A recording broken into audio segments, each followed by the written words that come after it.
ये राम के सखा नहीं, साक्षात प्रभु से मिल रहा हूं। ये प्रेम दोनों ही विदेह, आत्मा का आत्मा से, और हर व्यक्ति के अंदर विराजमान तो एक ही राम है, ईश्वर अंश, जीव अविनाशी।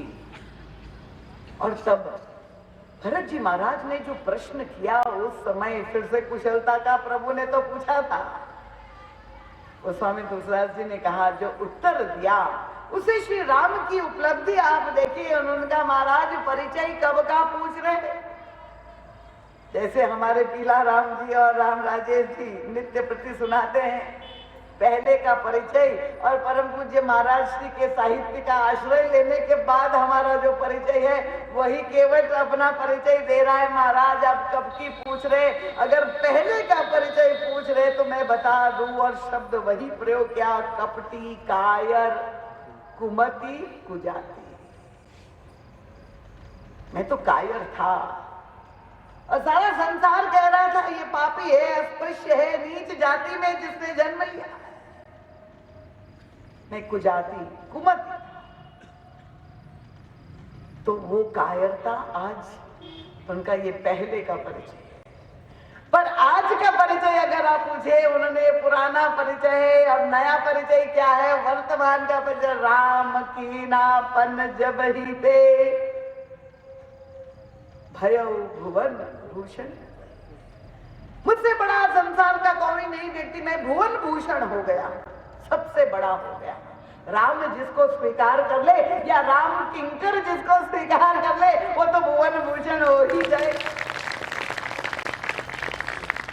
दोनों में कोई अंतर ही, यही केवट में जो परिवर्तन समाज का अंतिम व्यक्ति में भगवान श्री राम का युद्ध प्रारंभ हो गया था, कायरता को समाप्त करके उसमें जो शौर्य भर दिया। तो बुराई के विरोध में प्रभु की लड़ाई कोई क्षणिक नहीं है, एक व्यक्ति रावण से नहीं, प्रभु रावणत्व की वृत्ति से लड़ रहे, इसीलिए ये धैर्य जो प्रभु के व्यक्तित्व में है। और फिर आगे वो प्रसंग तो आप लोग जानते ही है, क्योंकि समय बहुत कम है। दोनों ही यात्राओं में अगर आप देखेंगे, महाराज श्री कहते हैं कि जब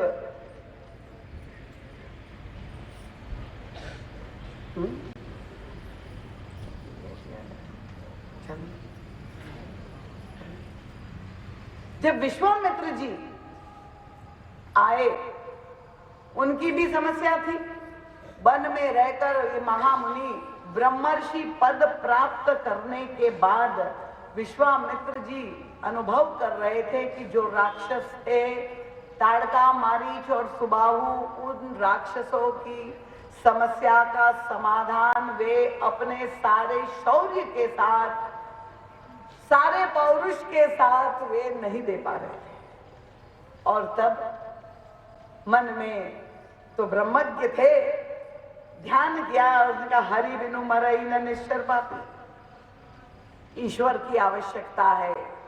और तब पहुंच गए अयोध्या महाराज दशरथ के महल में, और महाराज दशरथ के सामने अपनी समस्या प्रस्तुत की। और विश्वामित्र जी दशरथ जी से मांग करते हैं कि अनुज सहित देव रघुनाथा निश्चर बद मैं हो बसंत। दो पुत्रों की मांग कर रहे थे। अब महाराज दशरथ का व्याकुल होना स्वाभाविक था, और उनका पुत्र मोह तो सामने आया ही। उन्होंने कहा, चौथे पन पायो सुतचारी, विप्र वचन नहीं कहो विचारी। महाराज आप बड़े ब्रह्मज्ञ है, ज्ञानी है, पर आपने अविचार, ऐसा लगता है विचार पूर्वक मांग प्रस्तुत नहीं की। और फिर एक तर्क भी किया।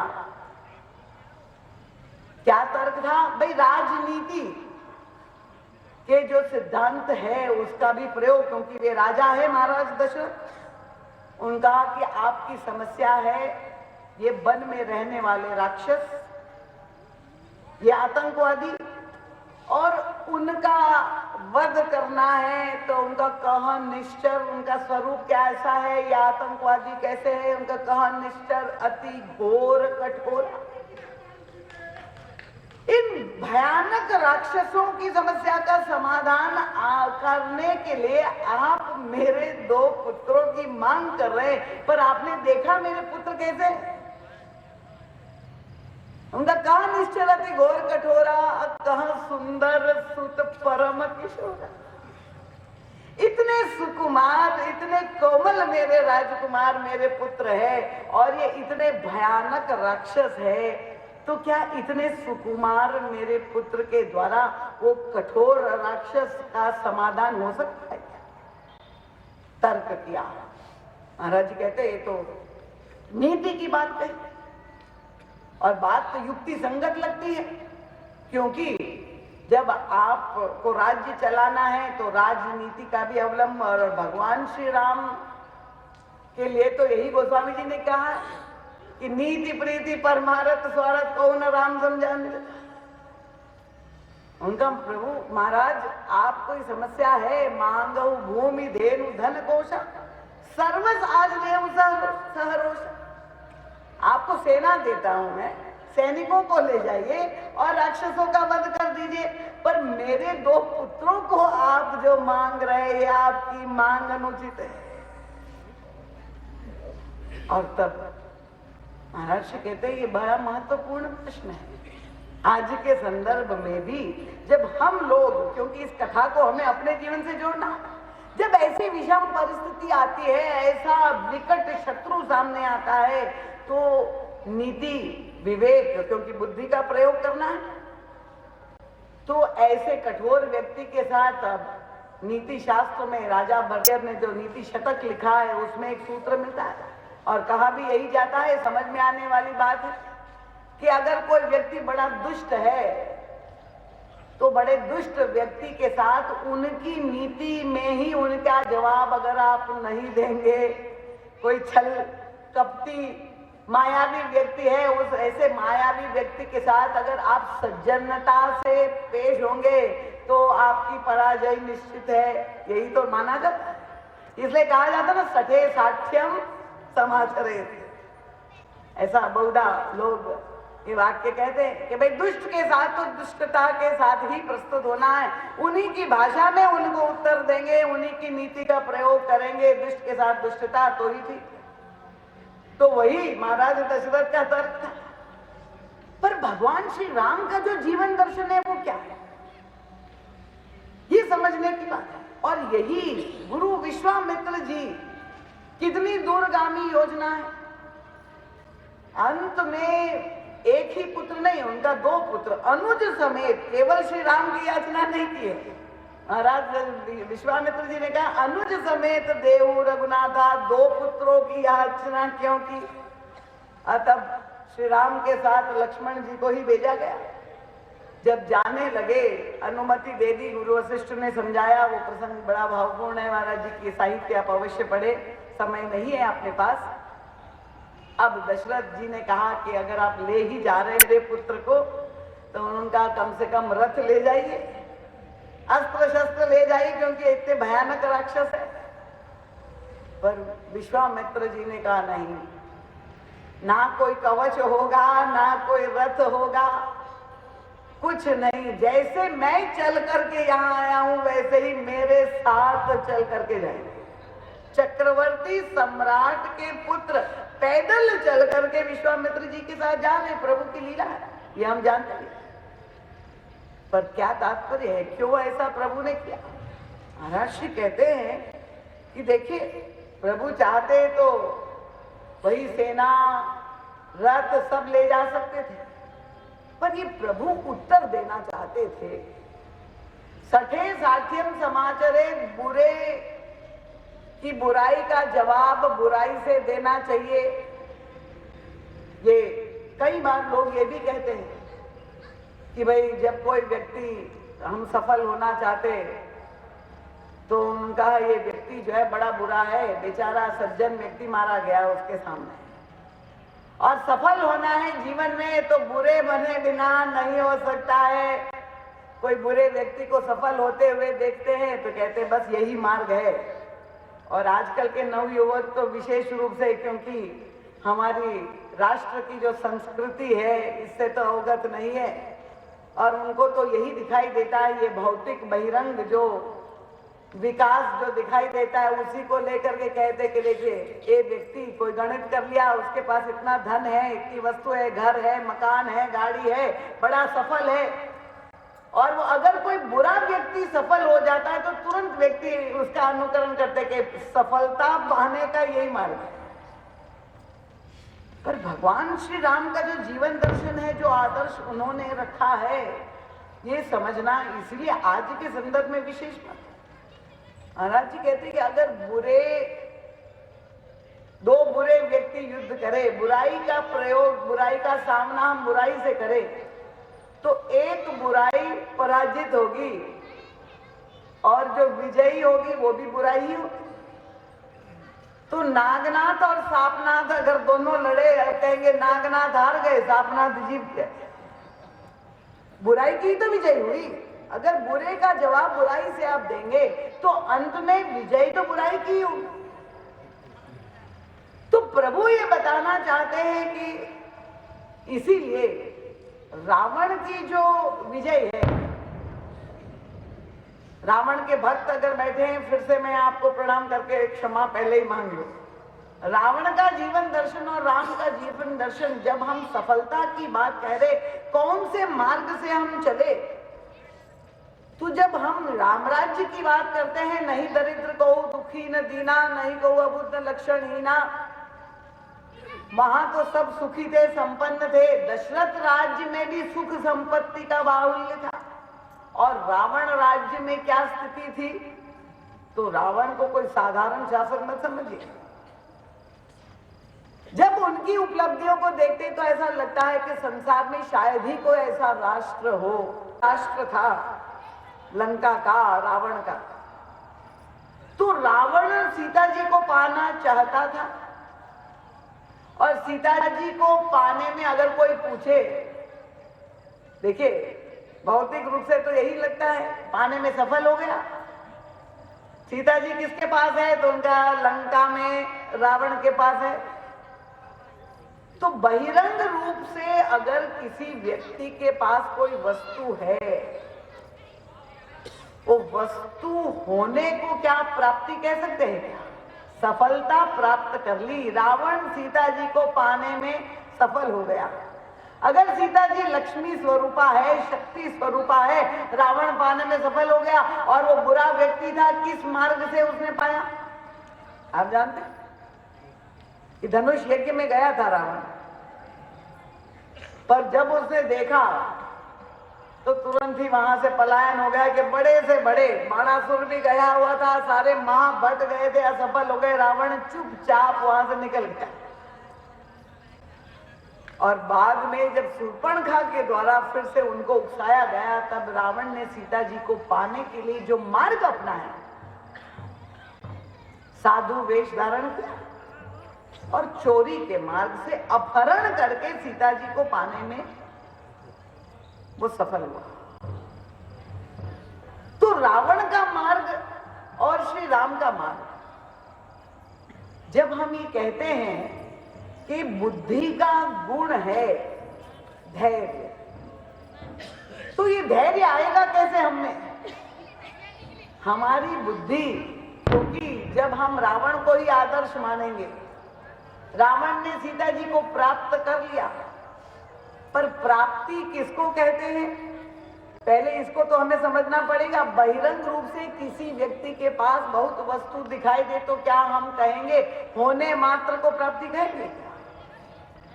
इसीलिए मंदोदरी ने यह प्रश्न रावण से किया। जब श्री सीता जी का अपहरण करके आए तो मंदोदरी ने यही तो रावण से प्रश्न किया कि हमें पता है, यद्यपि रावण बता के नहीं गया था, चुपके से गया था। मंदोदरी को पता चल गया, उसने कहा कि मुझे पता चला आप गए थे। ऐसा तो नहीं कि महाराज जनक ने अपनी कन्या का सीधा विवाह श्री राम से कर दिया, उन्होंने तो सबको निमंत्रण दिया था और आप भी गए थे। तो उस समय आपने, अगर आप सीता को पाना ही चाहते थे तो उस समय आपने क्यों नहीं प्राप्त किया? और ये जो आपने मार्ग अपनाया, अब रावण तो बुद्धिमान था। देखिए दोनों ही, अब बुद्धि का जो अंतर है हम आपको बता रहे। और बड़ा तार्किक था, पंडित था ही, 10 शीश था, एक सिर नहीं 10-10 सिर थे। मंदोदरी के समक्ष उसने तर्क किया कि देखो इसमें गलती तो जनक की थी, मैं तो गया था। और अगर जनक ने ये चुनौती दी होती कि जो शिवजी का धनुष आधार बनाया था, तुम जानती हो ये शिवजी का धनुष जो है, शिवजी कौन? मेरे गुरु है, मेरे गुरु जी का धनुष था।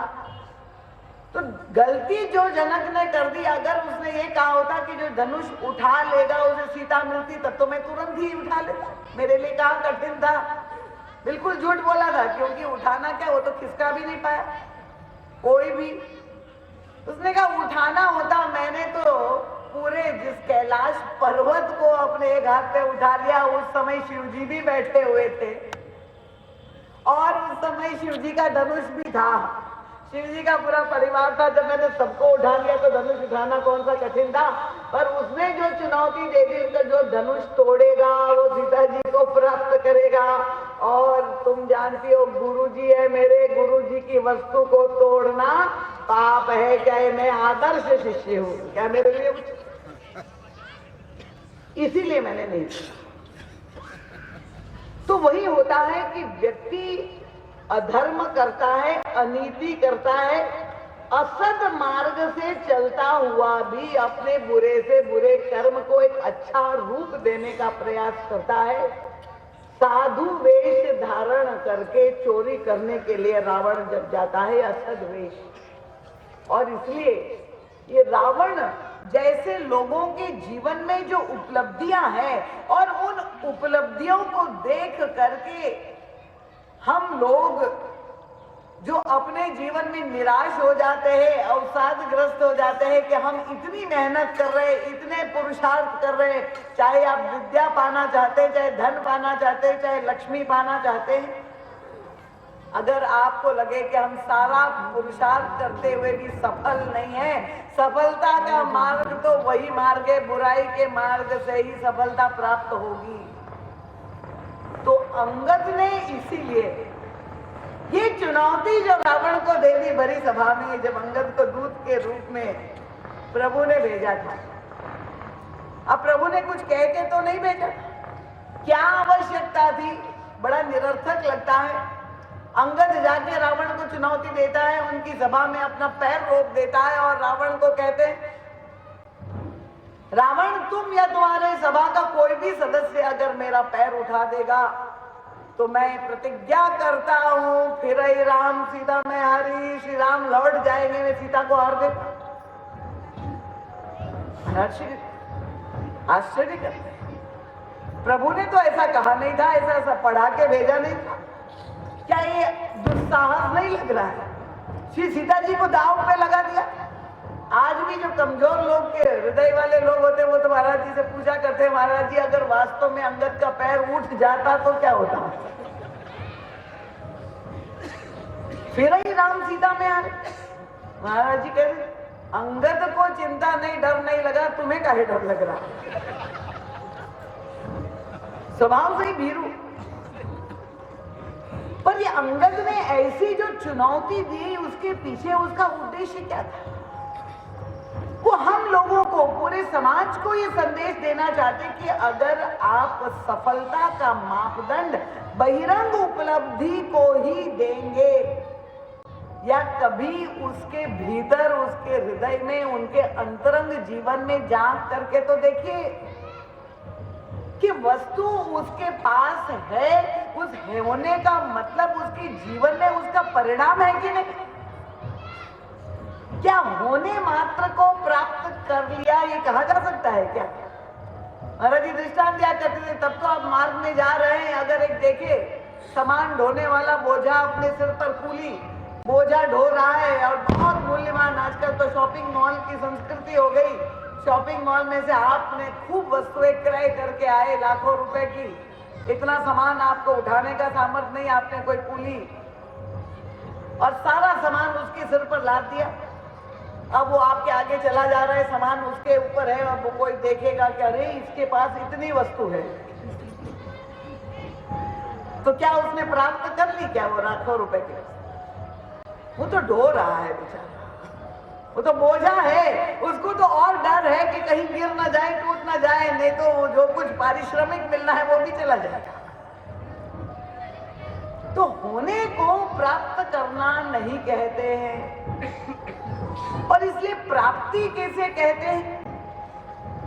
अब ये व्याख्या है परम पूज्य महाराज श्री की जो है बहुत ही विलक्षण सुंदर कांड में, इसलिए महाराज श्री ये हनुमान जी और अंगद इन दो दूतों को भेजने के पीछे उद्देश्य यही कि रावण बुद्धिमान तो बहुत था, विद्वान तो बहुत था, पर उसकी मति को सुमति नहीं कह सकते, उनको कुभागा ही कहते हैं, सौभाग्यशाली नहीं कह सकते। इतने धन ऐश्वर्य का स्वजय वैभव का स्वामी होते हुए भी गोस्वामी तुलसीदास जी कहते हैं कि मानस का सबसे बड़ा दरिद्र अगर कोई है तो वो रावण है। प्रसन्नता है कि यहाँ राम के भक्त बैठे, कोई रावण के भक्त नहीं बैठे, पर तालियां कमजोर थी।